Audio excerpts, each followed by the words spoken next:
Hello and welcome to Inside Unreal, where you can see how to make content for Unreal Engine 4. I'm Zach Parrish, and I'm joined today by Epic Games Senior Technical Artist Jordan Walker. Hi, Zach. Hey, Jordan. Now, I understand that you worked on the Infiltrator tech demo that Epic released earlier this year. Can you talk to us a little bit about that? Sure. So Infiltrator is a real-time tech demonstration that we use to show off the capabilities of Unreal Engine 4. In it, we have high dynamic range reflections, GPU particles with collision, material layers, as well as many more features.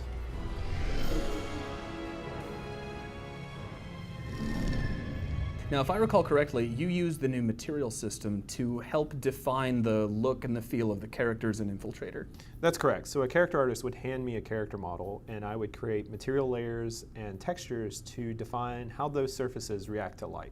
Okay, and we're going to be seeing a little bit of that today. That's correct. Awesome. So why don't we start by taking one of the characters from Infiltrator and kind of how he looked in the final cinematic, and then you can break down how you were able to achieve that look using the tools in Unreal Engine 4. Sure. So this is the character as he appears in the demo.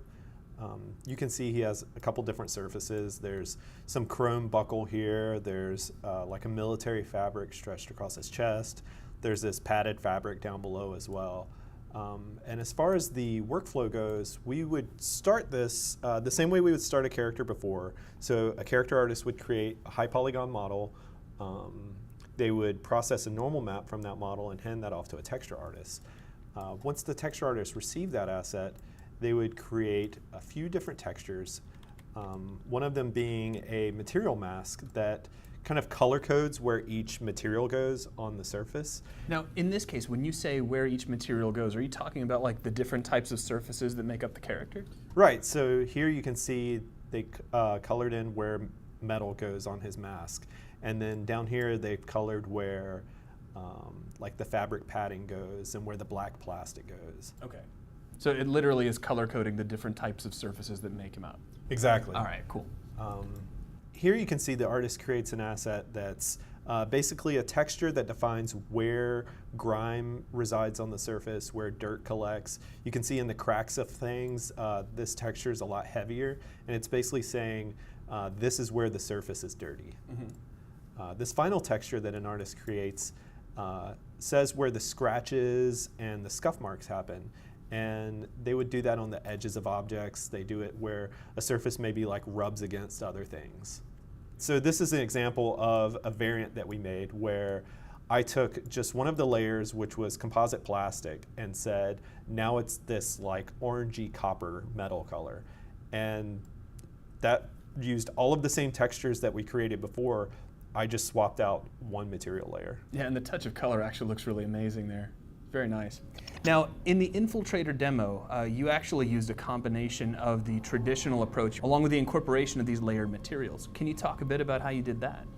Right, so we used a traditional approach to create the material layers. So an artist will create a tiling base color, a tiling roughness texture, and a tiling normal map the same way they would before.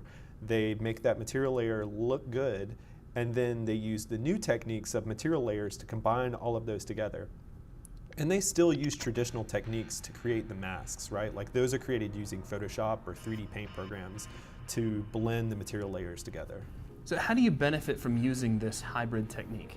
So you get the benefits from material layers, which is a really high resolution tiling material, combined with the benefits of traditional techniques where an artist is saying, you know, I want a scuff mark on his shoulder pad, or I want copper on this part of his body.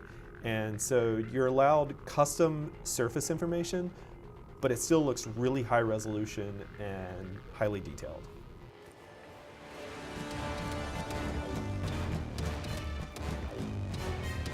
So I understand that Unreal Engine 4 uses a physically based shading model. Why does that matter here? It's nice because when an artist creates a material layer, they know that it's going to react to light in a consistent manner, no matter what lighting condition it's placed in. This keeps the artist from having to tweak their surface for individual lighting conditions. So as an artist yourself, what is it that you want other artists and designers to take away from this? One of the really cool aspects is that it's very easy to make consistent art across your entire project. So you make your metals, you make your cloth, You create your materials that you know you're going to use, and wherever they're used in your project, you know that they're consistent and they're high quality. And it's also useful because, say you have this like paint that's used in your game, and you have an art director who says, could we make that slightly more blue? You can update that one asset, and since it's used across your entire game, everything updates automatically. So there's a look at creating highly detailed character assets using Unreal Engine 4 with some of our new material tools and techniques. Thank you very much for watching, and we hope to see you on the next Inside Unreal.